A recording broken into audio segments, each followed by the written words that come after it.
नमस्कार, डीवीएन टीवी की बड़ी खबरों में आपका स्वागत है। मैं हूं आपके साथ नेहा। आज इस बुलेटिन में बात होगी महाराष्ट्र चुनाव में हुई मैच फिक्सिंग के दावे की, भारत के पड़ोस में बड़ा खेल करने जा रहे पाकिस्तान की। देखेंगे कैसे मोदी के बयान से पाकिस्तान को लगी मिर्ची, जानेंगे कैसे रामदेव की पतंजलि को जमीन देकर बुरे फंसे नेपाल के पूर्व पीएम, और बुलेटिन के आखिर में देखेंगे पाकिस्तान को ब्रिक्स के मंच से लगे झटके को। लेकिन इन सभी खबरों से पहले एक नजर आज की कुछ हेडलाइंस पर। उत्तराखंड के रुद्रप्रयाग में क्रिस्टल हेलीकॉप्टर क्रैश, बाल बाल बचे लोग। दिल्ली क्लासरूम घोटाले में एसीबी ने सत्येंद्र जैन से की पूछताछ, 2000 करोड़ की हेराफेरी की जांच तेज। गुरुग्राम पुलिस का एक्शन, विदेशी युवक युवती को कोकीन और नशीली गोलियों के साथ किया अरेस्ट। बेमुला बाढ़ की गौशाला में 31 गायों की मौत, कई की हालत गंभीर, प्रशासन की व्यवस्थाओं पर उठ रहे हैं सवाल। अवैध हथियारों का सौदागर बना डिलीवरी बॉय, हरियाणा से यूपी पहुंचा सुधांशु हुआ गिरफ्तार, बाइक से ले जा रहा था पिस्टल और कारतूस। उत्तर प्रदेश के बागपत जिले में दूध लेकर जा रहा एक टैंकर पलटा तो लूटने के लिए बर्तन लेकर टूट पड़े ग्रामीण। फिल्म मेकर मनीष गुप्ता ने ड्राइवर पर चाकू से किया हमला, सैलरी को लेकर हुआ विवाद, डायरेक्टर ने आरोपों को बताया बेबुनियाद। 24 घंटे में कोरोना के 391 नए मरीज आ चुके हैं सामने, केरल और गुजरात में सबसे ज्यादा मरीज मिले। कश्मीर के लिए पहली ट्रेन आज से शुरू, कटरा से सुबह 8:10 पर हुई रवाना, 3 घंटे बाद श्रीनगर पहुंची। सहारनपुर ट्रेड फेयर में सिलेंडर में हुआ ब्लास्ट, 30 दुकानें जलकर राख, बकरीद की नमाज पढ़ने गए थे ज्यादातर दुकानदार। दिल्ली सीएम रेखा को जान से मारने की धमकी देने वाला हुआ गिरफ्तार, शराब के नशे में पत्नी से लड़ाई के बाद किया था कॉल। ये तो थी हेडलाइंस, अब चलिए बात कर लेते हैं बड़ी खबरों की। लोकसभा में विपक्ष के नेता राहुल गांधी ने शनिवार को चुनाव में हेरा फेरी का बड़ा आरोप लगाया और चरणबद्ध तरीके से बताया कि महाराष्ट्र विधानसभा के नतीजों में कैसे धांधली की गई और तो और बीजेपी को फायदा कैसे पहुंचाया गया। उन्होंने इसे चुनाव कैसे चुराया जाए नाम दिया। जी हां, बता दें कि राहुल के आरोपों पर बीजेपी ने पलटवार किया है। अंग्रेजी अखबार में छपे मैच फिक्सिंग महाराष्ट्र शीर्षक वाले आर्टिकल को राहुल ने सोशल मीडिया प्लेटफॉर्म एक्स पर शेयर किया है। इसमें उन्होंने चुनाव कैसे चुराया जाता है के नाम से एक एक चरण में बताया कि उनके अनुसार ये चुनाव कैसे गड़बड़ किए गए। राहुल ने एक्स पर लिखा कि 2024 के महाराष्ट्र विधानसभा चुनाव लोकतंत्र को नुकसान पहुंचाने की एक सुनियोजित योजना थी। उन्होंने ट्वीट में आगे ये भी दावा किया कि बीजेपी की नजर अब बिहार विधानसभा चुनाव पर है, जो इस साल के अंत में होने वाले हैं। राहुल गांधी ने लिखा कि महाराष्ट्र में जो मैच फिक्सिंग हुई है वही अब बिहार में होगी और फिर ये हर उस जगह पहुंचेगी जहां बीजेपी हार रही है। राहुल गांधी ने आरोप लगाया कि बीजेपी ने 5 फेज में रणनीति को लागू किया और महाराष्ट्र विधानसभा चुनाव और उसके नतीजों को प्रभावित किया है।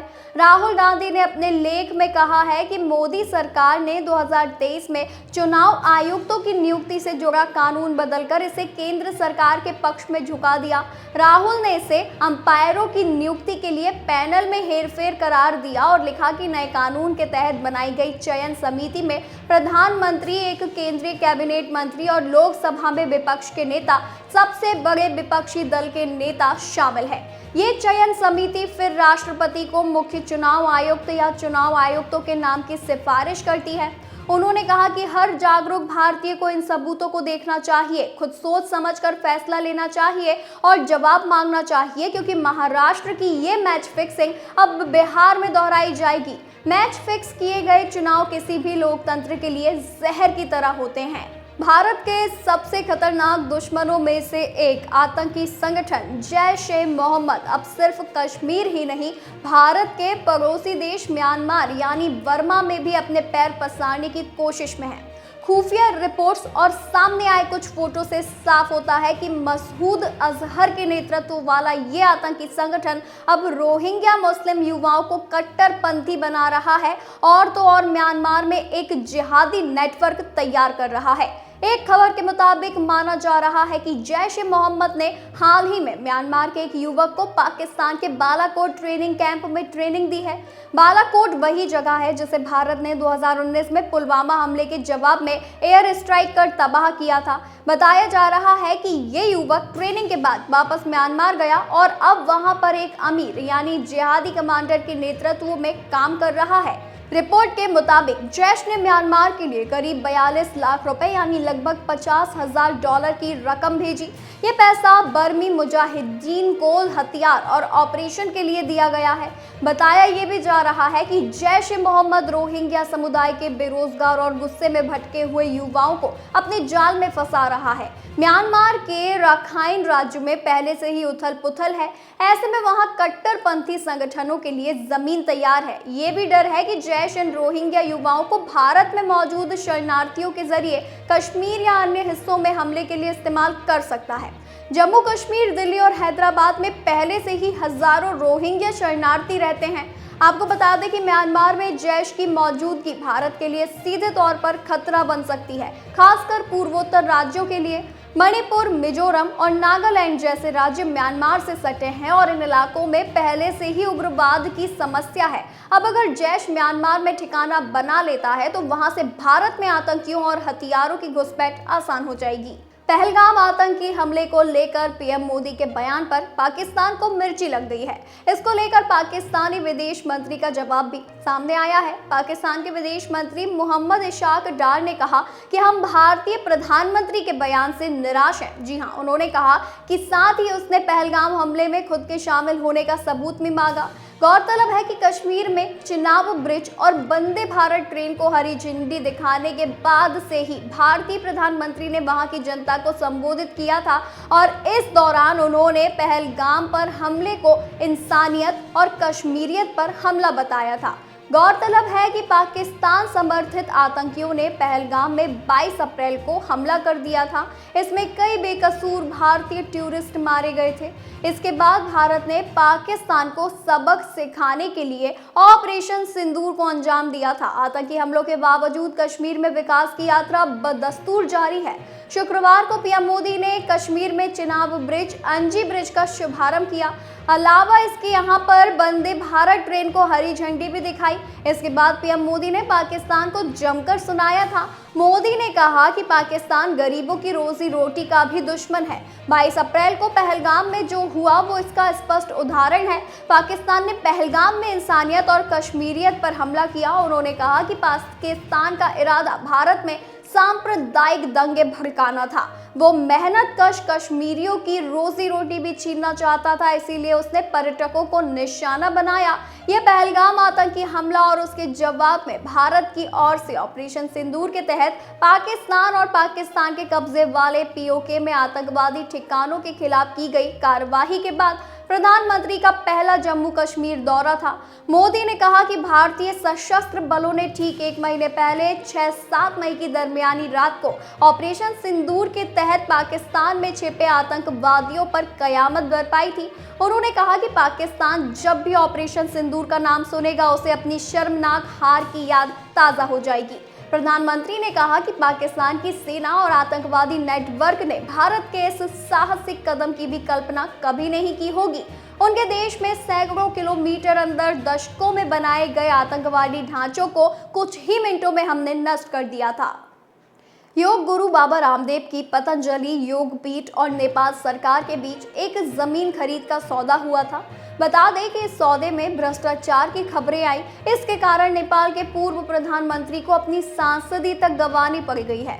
नेपाल की भ्रष्टाचार विरोधी एजेंसी यानी CIAA ने गुरुवार को पूर्व प्रधानमंत्री और CPN यूनिफाइड सोशलिस्ट पार्टी के अध्यक्ष माधव कुमार के खिलाफ जमीन घोटाले में आरोप पत्र दायर किया है। ये मामला पतंजलि योग पीठ द्वारा जमीन खरीद में हुई कथित अनियमितताओं से जुड़ा हुआ है। ये मामला काठमांडू से लगभग 40 किलोमीटर दूर काभ्रे जिले में पतंजलि योग पीठ द्वारा खरीदी गई 32 हेक्टेयर जमीन से जुड़ा हुआ है। ये जमीन योग केंद्र और हर्बल खेती के उद्देश्य से खरीदी गई थी, लेकिन सीआईएए के अनुसार माधव नेपाल की अध्यक्षता में हुई कैबिनेट बैठक ने भूमि अधिनियम में छूट देकर यह अनुमति दी थी और 2 महीने बाद एक और फैसले से जमीन को व्यावसायिक उपयोग के लिए भी खोद दिया गया। सीआईएए ने इसे सरकारी नीति का दुरुपयोग बताया और दावा किया कि इससे सरकार को लगभग 11 करोड़ 6 लाख रुपए का नुकसान हुआ। इस नुकसान की भरपाई के लिए माधव नेपाल से राशि वसूलने की सिफारिश की गई। इस केस में कुल 94 लोगों को आरोपी बनाया गया है, जिनमें पूर्व कानून मंत्री प्रेम बहादुर सिंह, पूर्व भूमि सुधार मंत्री दंवर श्रेष्ठ, पूर्व मुख्य सचिव माधव प्रसाद घिमिरे और पतंजलि यानी नेपाल के निर्देशक सलीग्राम सिंह का नाम शामिल है। हालांकि पतंजलि प्रमुख बाबा रामदेव और आचार्य बालकृष्ण का नाम आरोप पत्र में नहीं है। नेपाल के कानून के अनुसार किसी भी सार्वजनिक पद पर आसीन व्यक्ति पर भ्रष्टाचार का आरोप लगते ही उन्हें तत्काल निलंबित कर दिया जाता है। इस कारण माधव नेपाल की सांसद सदस्यता स्वतः समाप्त हो गई है। माधव कुमार नेपाल ने आरोपों से इनकार करते हुए कहा कि मैंने कुछ गलत नहीं किया है, मैं कानूनी प्रक्रिया का सामना करने के लिए तैयार हूँ। ये सब प्रधानमंत्री केपी शर्मा ओली की राजनीतिक साजिश है, जो मुझे पूरी तरह से खत्म करना चाहते हैं। ब्रिक्स संसदीय मंच ने भारत के जम्मू कश्मीर में 22 अप्रैल 2025 को पहलगाम में हुए आतंकी हमले की कड़ी निंदा की है और इसके खिलाफ कड़ा एक्शन लेने का संकल्प भी लिया है। इसकी जानकारी शुक्रवार 6 जून 2025 को लोकसभा सचिवालय की ओर से जारी की गई विज्ञप्ति में दी गई है। ये पाकिस्तान के लिए बड़ा झटका साबित हो सकता है, क्योंकि ब्रिक्स में उसके दोस्त चीन के अलावा कई मुस्लिम देश भी शामिल हैं। एक रिपोर्ट के मुताबिक इस संयुक्त घोषणा पत्र को ब्राजील के ब्रासिलिया में आयोजित 11वें ब्रिक्स पार्लियामेंट्री फोरम में भारत, ब्राजील, चीन, दक्षिण अफ्रीका, रूस, ईरान, यूएई, इथियोपिया, इंडोनेशिया और इजिप्ट समेत 10 सदस्यीय देशों ने स्वीकार किया। इस दौरान लोकसभा अध्यक्ष ओम बिरला ने उच्च स्तरीय भारतीय प्रतिनिधि मंडल का नेतृत्व किया।